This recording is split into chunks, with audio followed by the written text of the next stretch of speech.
por deliberada vontade de ocultar e de esconder, nunca teremos nenhuma solução satisfatória. Todas as soluções estarão sempre entre a lei ou à margem da lei. E o Primeiro-Ministro não deve governar, mesmo em relação ao seu património pessoal, nem à margem da lei, nem entre a lei. Por isso, decidimos questionar o Primeiro-Ministro sobre este elemento, bem como a entidade de transparência em relação às notícias ontem divulgadas, devido precisamente ao facto de que criam alguma estupefação e colocam em causa, mais uma vez, ainda que sem a clareza necessária, a idoneidade e a integridade do Primeiro-Ministro. Por um Portugal melhor. Bem-vindo ao canal onde a política fala direto ao povo. Aqui vais encontrar entrevistas exclusivas com políticos portugueses, debates construtivos e conversas sérias sobre os desafios reais que Portugal enfrenta. O nosso objetivo é simples: dar voz a quem tem o poder de mudar o país e responsabilizar quem não o faz. Sem filtros, sem edições tendenciosas, só a verdade. Por um Portugal mais justo, transparente e melhor para todos. Subscreve para não perderes nenhum episódio, porque um país melhor começa com uma conversa honesta. Vamos. Queria perceber de que forma é que o Chega vai questionar o Primeiro-Ministro, se será com uma carta diretamente de parte da André Ventura para São Bento ou se através do Parlamento? Não, através do Parlamento. Através dos mecanismos próprios parlamentares de escrutínio. Esta não é uma questão de natureza, digamos assim, partidária, nem é uma questão de orientação política, também não é uma questão de natureza da relação entre as duas lideranças de partidos. É uma questão de natureza governativa ou da integridade da governação, tendo sido ontem tornada pública. Penso que o Primeiro-Ministro poderá esclarecer o Chega em relação a quais os elementos que estão a ser ocultados. Se são elementos que, por exemplo, permitiriam identificar uma determinada habitação ou zona, ou se são elementos que permitem analisar o percurso patrimonial ou a forma como foram adquiridos ou financiados esses imóveis. E aí já seria uma coisa mais grave. Acho que é uma resposta simples para o Primeiro-Ministro, mas acho que é importante que esse escrutínio seja feito. Em relação à lei de bases para a habitação, que estão a fazer este desafio ao Governo, que elementos que medidas concretas é que gostava de ver neste... Uma delas é a imposição de um cadastro anual de imóveis devolutos, conforme disse, que permitisse garantir que todos os anos sabemos quantos imóveis temos devolutos, abandonados, não usados, pelas autarquias. Depois, o estabelecimento de prazos. Eu acho que isto é mesmo importante. Que as autarquias tenham, em muitos destes casos, as casas pertencem às autarquias, são de domínio municipal, terem um prazo que lhes permita afetar a um determinado uso ou colocar no mercado estas casas. Se esse prazo não for cumprido, o Estado poderá fazer essa tutela de bens que estão no âmbito das autarquias e, se esse prazo também não for cumprido, inclusivamente poderá dar lugar a sanções ao próprio Estado por não cumprir aquilo que exige muitas vezes para os privados. Depois, uma série de princípios em termos de orientação da política pública habitacional, como lhe disse. Nós gostaríamos de dar prioridade no acesso, ou seja, no fundo é haver critérios de prioridade para a habitação pública, para quem trabalha,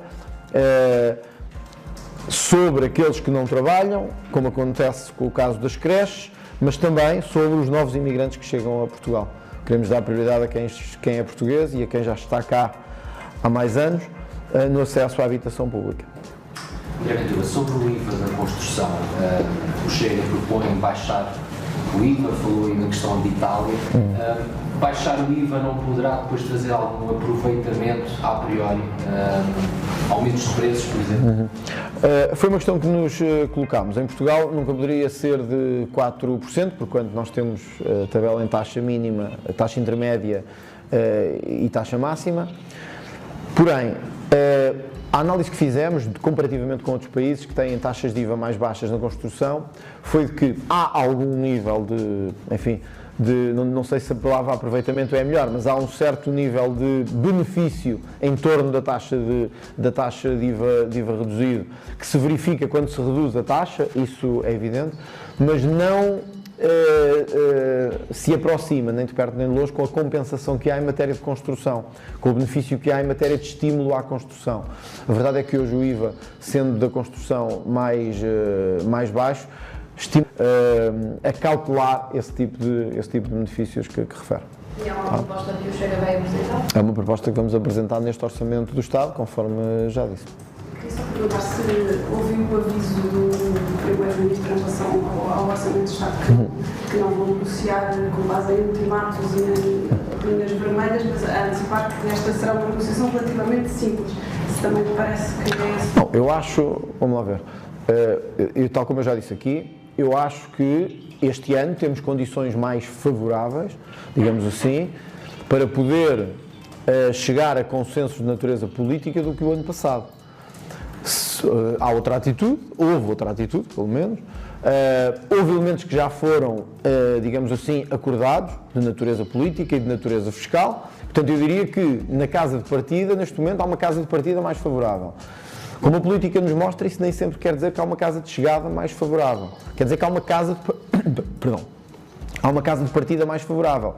Agora, depende da atitude do Governo, se quer mesmo fazer a sério um caminho de negociação, de trabalho e de construção de alternativas em relação àquilo que foi a política socialista, ou se vai só fingir que negocia para se vitimizar outra vez, como quis fazer no último orçamento do Estado, para provocar eleições. Eu acho que as eleições acabaram por acontecer não por esse motivo, mas por outro, que eu penso que o Governo já compreendeu e que só há duas maiorias possíveis. Agora o Governo escolherá qual é esse caminho de maioria. Mas eu também acho que não devemos fazer negociações em cima de ultimatos e de pistolas em cima da mesa. Da parte do Partido Socialista temos ouvido o que temos ouvido. Da nossa parte o que se tem dito foi: há propostas que são mesmo importantes para nós. E é isso que um partido deve dizer. Isto são propostas que para nós são mesmo importantes. Certamente que o PSD e o Governo também terão propostas que para eles são mesmo importantes. É assim que se faz uma negociação, é assim que se trabalha e é assim que se chega a consenso. É isso que estamos a fazer. Não vamos alinhar em birras, como o secretário-geral do PS, que se falar com um não fala com o outro, que se aprova a nacionalidade não aprova o orçamento, quer dizer, uma coisa não tem nada a ver com a outra. Nós neste momento temos que encontrar soluções para as pessoas e não provocar eleições a cada 10 meses ou a cada 11 meses. Acho que ninguém quer isso, acho que o país não quer isso e acho que o país não precisa disso. Em relação à continuidade do Governo sem orçamento, isso é verdade, o Governo continua sem orçamento, até porque este ano temos eleições presidenciais em janeiro e isso tem limitações de calendário, mas eu penso que não seria bom para ninguém, honestamente, nem para o Governo, nem para a oposição, nem para os partidos maiores da oposição, nem para os candidatos presidenciais, que se gerasse uma crise orçamental em outubro ou em novembro. Penso sinceramente que isso não fosse bom para ninguém e, sobretudo, acho que não era bom para o país, porque fica parado mais não sei quantos meses. O anúncio, depois começa esse mês, já tomou uma decisão? Não, ainda não. Nós teremos um Conselho Nacional no dia 12. No dia 12 de setembro eu vou ouvir o partido sobre isso. O partido também tem tido posições, os seus dirigentes, diferenciadas e não tomei mesmo uma decisão sobre isso eu pessoalmente. No dia 12 se vou ouvir o partido e o Conselho Nacional, o tema é precisamente eleições presidenciais, aliás é especificamente sobre eleições presidenciais. Reconheço que o tempo está a acelerar e que o calendário está a acelerar, as eleições são em janeiro, a nossa prioridade neste momento são as eleições autárquicas, mas não há como dar a volta, são eleições importantes, não gosto de fugir à responsabilidade. Num prazo muito curto anunciaremos a nossa decisão, seja ela de uma candidatura, seja ela de apoio a uma candidatura, seja ela de um nome que se apresente como candidato do Chega, que era a solução que eu preferiria enquanto líder do partido. Mas o que é que vai defender quando falar aos Conselhos Nacionais? Mais uns dias e saberão. A decisão será tomada dia 12? Não, provavelmente não, mas será nos dias a seguir. Porque eu queria primeiro ouvir o partido sobre isso e depois tomar uma decisão nos dias a seguir sobre essa matéria. Tá? Muito obrigado.